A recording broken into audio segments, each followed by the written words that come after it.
Welcome to Slight Reliability, the show where we learn SRE and observability 1 week at a time. I'm Stephen Townshend.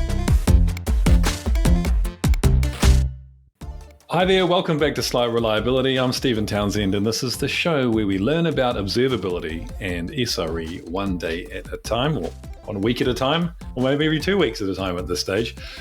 I'm here today with Tim Wheeler, who's one of my colleagues at SquaredUp. Hello, Tim. How are you today? I am very good. Yeah, nice to be on here. First podcast. It's great to have you.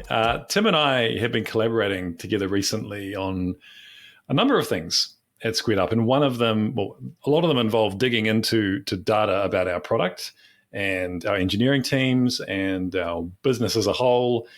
And one of those things that Tim has been looking at is DORA metrics, which is what I wanted to talk about today. But before we get into DORA metrics, tell us a little bit about yourself, Tim. What's your role at SquaredUp, and how did you get there? Yeah, okay. So my start with my job title is Director of Engineering Services.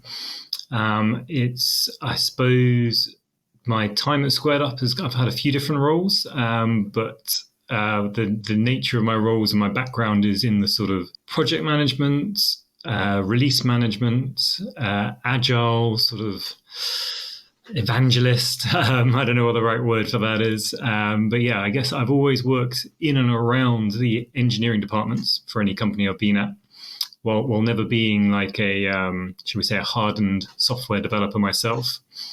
I actually come from a test background and then went into test management. And I guess I would describe myself as being a bit of a sort of Swiss Army knife of skills to try and help do software delivery. Other people might just call it sort of jack of all trades, master of none.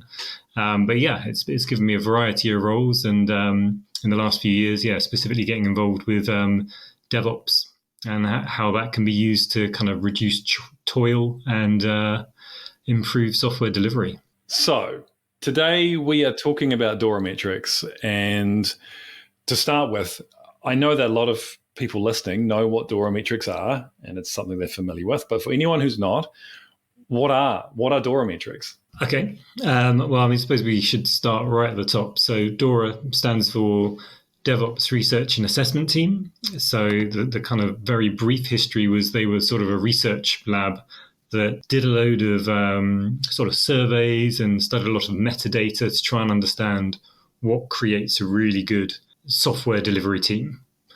How do you become high performing? And they came up with, I think the book was first, the Accelerate book. Possibly they did some white papers before that.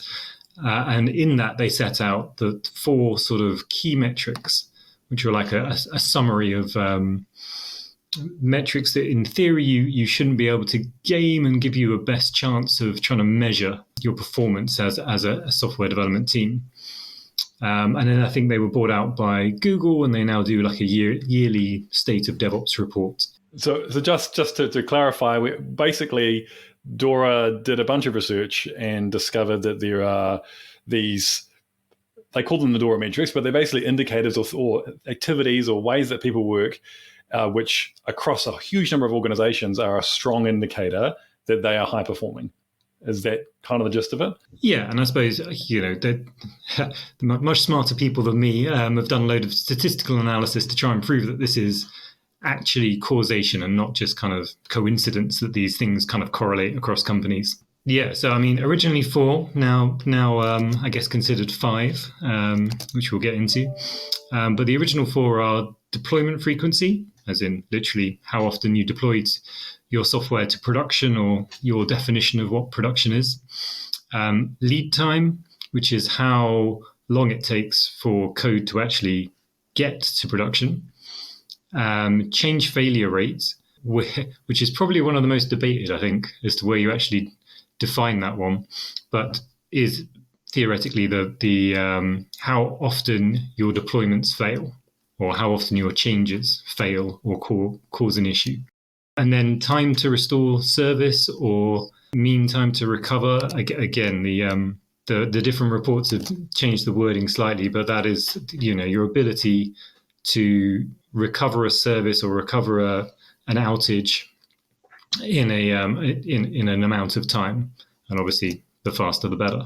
And then I guess the fifth one that's been added over the years, because I think this started in 2018, is reliability. So one close to your own heart. So those are the 5 DORA metrics, and I know that we talked in the past about how to interpret those.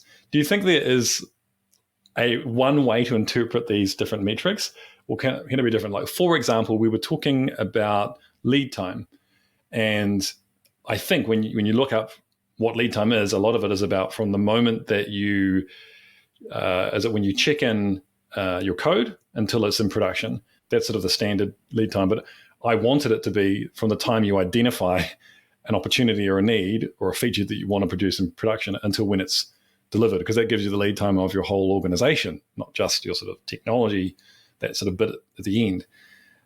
Are there different ways that these metrics can be interpreted, or is there just one way? This is how you do it. Yeah, absolutely. As in the same way I was defining them, you can take each kind of definition and draw different lines to measure it against your own organization. So the example you've given there is perfect. Yeah, like what does the time something takes from, is it from conception? Is it from the first bit of code? Is it from the first PR? Because then that's something that's been kind of ratified and tested until production. And even, what does production mean? It can mean different things to different people, right? Like some companies might work in a way that they can only release every now and again, or if you do an installable release, or you have like maybe quarantine periods before you can release software, then you obviously don't really want to bake in like a quarantine period into like your release process. It's outside of the control of the software development team, unless it's something you can change, of course. So yeah, there's lots of ways of setting up these metrics, and we'll get into what we've done at SquaredUp, but I think that's probably one of the first sort of challenges in trying to establish DORA metrics for your company is how does it fit to your organization? Because just taking it off the shelf and like reading it verbatim is not really going to get you anywhere.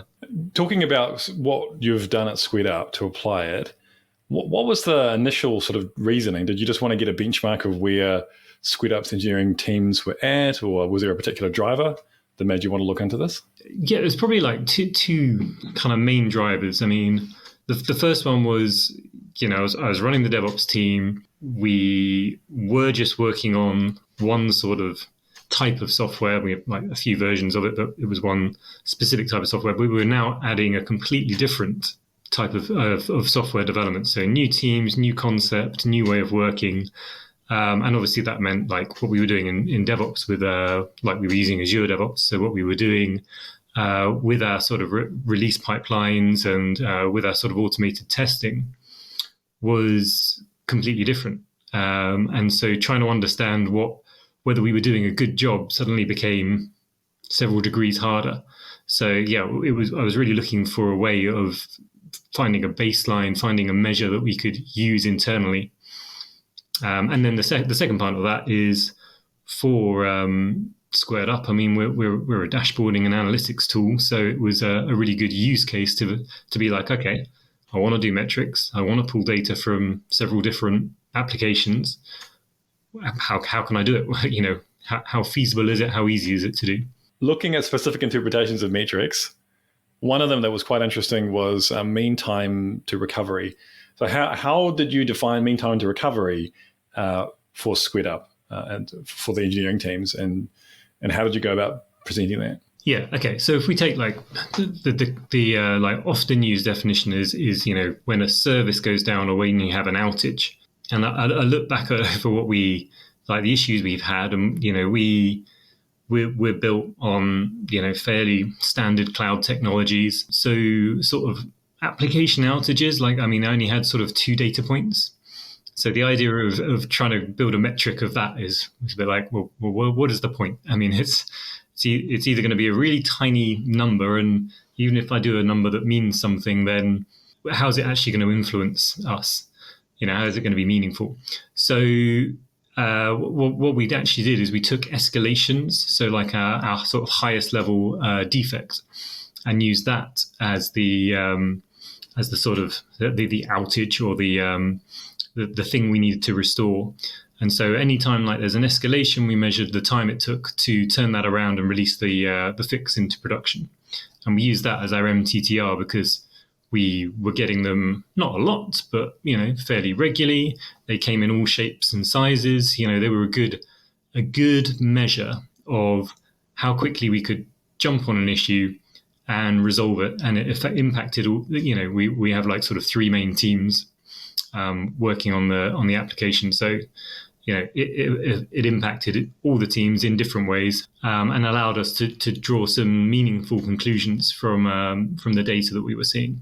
I think that's just such a good example of applying an idea and saying, how does this fit in our unique context?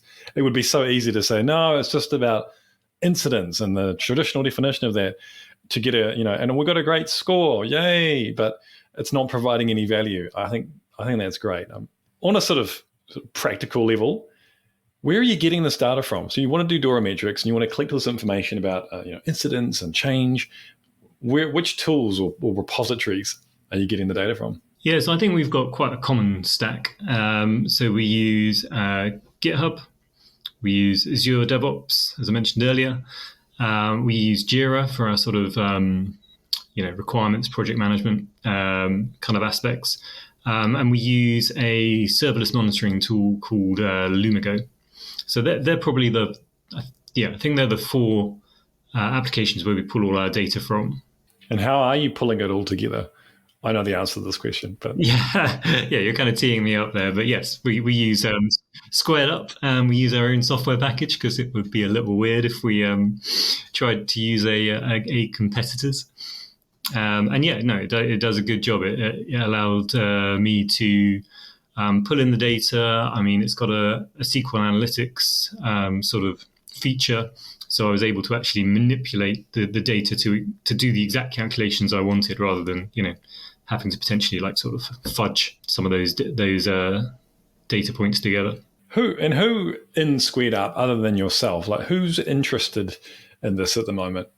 Are you getting buy-in? Are people saying, oh, that's interesting and wanting to look at this and know about this? Yeah, it's interesting. It's definitely early days in terms of using it. Some of the teams are quite newly formed, so that they're looking at many things on top of these metrics. I think probably the people most interested is the fellow sort of directors of engineering, so senior management, and my boss, the CEO. So I think it's at the moment it's kind of captured in like the management level. We're kind of discussing it, but we're not necessarily making drastic changes based on these yet. I mean, it's a little boring because there was no sort of like, oh my gosh, sort of moment when we did them. So, we have a baseline now. I think a lot of the initial value was in generating the metrics, the discussion of, what do they mean to us? What do we want to measure? Because they can definitely be triggering, I think. When you start to do this, people, you put a number on something, people feel potentially judged. So, I mean, the good news was, like, you can do a little survey. You can fill that out on I think it's the Google Labs website. And they told us we were in the sort of I think it says better than 81% of the people they survey, which I don't know if that really means anything, but, it was the same impression we had, is like, we're not perfect. There's definitely things to improve, but, things aren't on fire. It feels all right.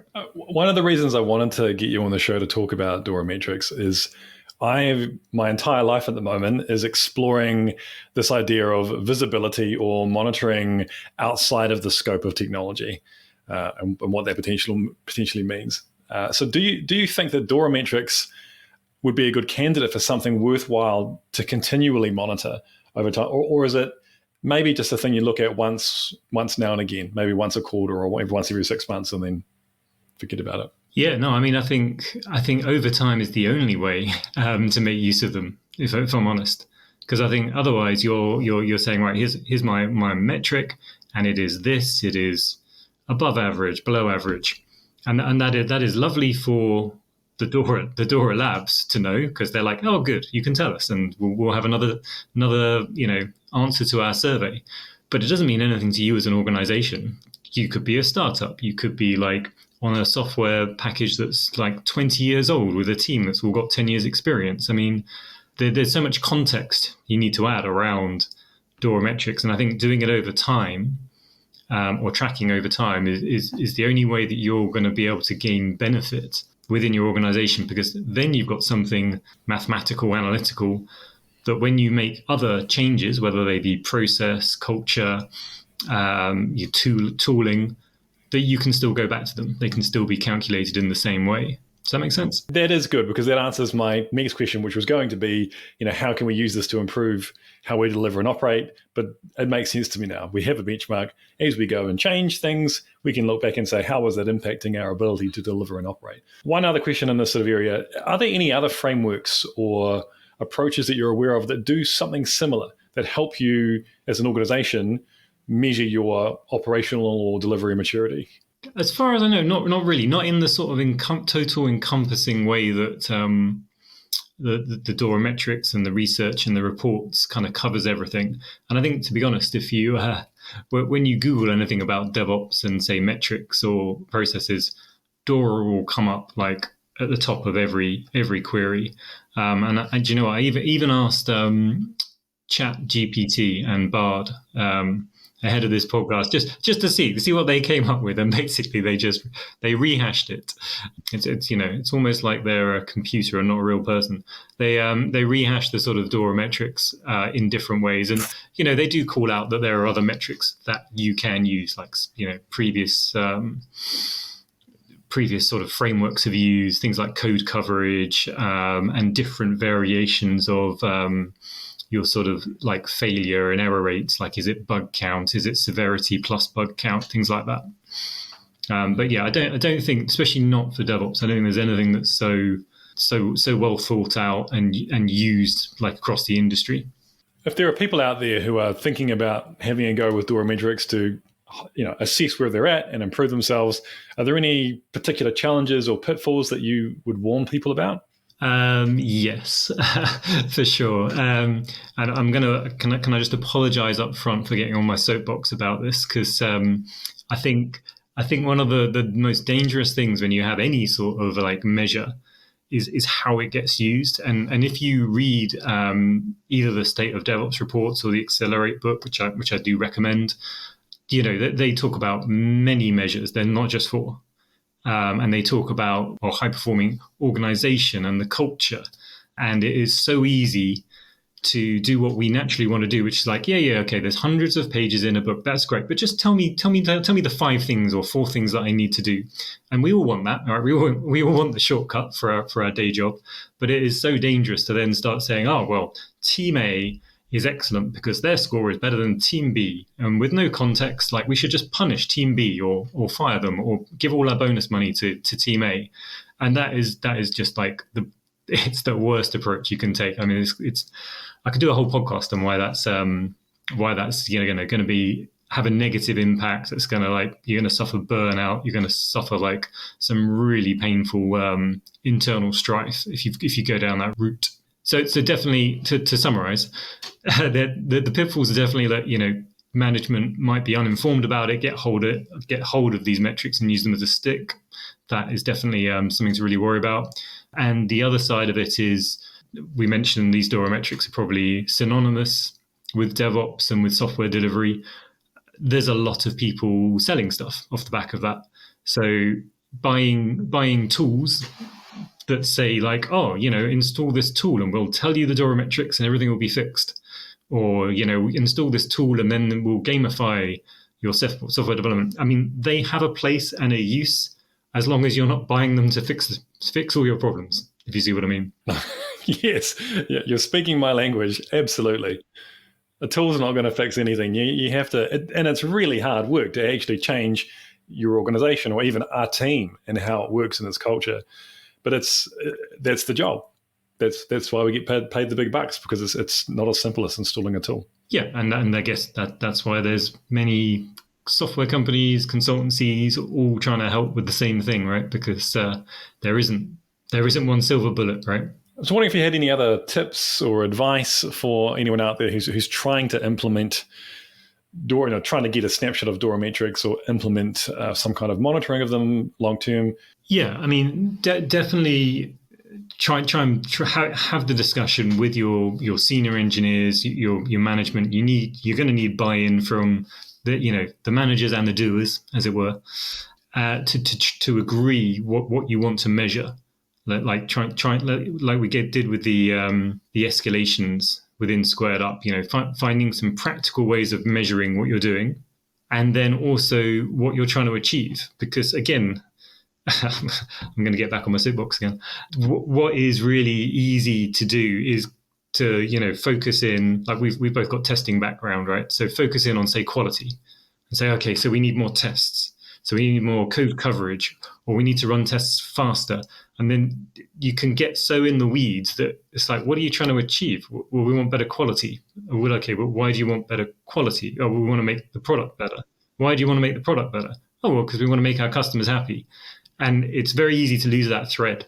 So always trying to tie that back to, like, what are the company goals around, like, say, the product or around your software delivery process. I think, it was something else we were talking about before, and I've talked about with the CEO as well, is that reliability isn't really a priority for us right now. Like, there are limits to that. We obviously don't want our product right now to be crashing all the time and being unavailable, but that's not what is important right now. What's important is getting the right product out there that people are engaged in and want to use and to sort of grow. And we haven't reached that inflection point yet where reliability is absolutely critical. So I kind of agree with them there. And I think that, just like you said, it's about coming back to what are the outcomes your business is trying to achieve, and tracking the things that support you getting there, and maybe not worrying too much about the things that aren't so relevant right now. Yeah, and I think I'd also throw on top of that is, like, the sort of team happiness, right? Because it sounds a very trite thing to say, but engineers are generally pretty vocal when things are broken, right? So if you've got a happy group of engineers, they're normally happy because the tools are working, the process is working. If you've got a load of really unhappy engineers, something's probably broken somewhere, or something's just, got a lot of toil. You're making them all, I don't know,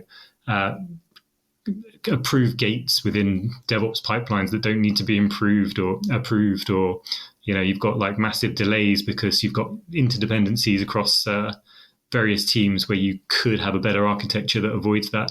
Those are the sort of the actual practical things that you can change based on doing this sort of work to build out your metrics and track them. What about getting the metrics themselves out of the tools that you use? So, I don't know, a Jira or a Azure DevOps. Is it just go in and the metrics waiting for you? Is there a lot of work you have to do? Like, how did you find that? Yeah, I suppose, I've only got my limited experience to kind of draw on. But I would say there are definitely some tools are better than others at exposing these, the types of data you want.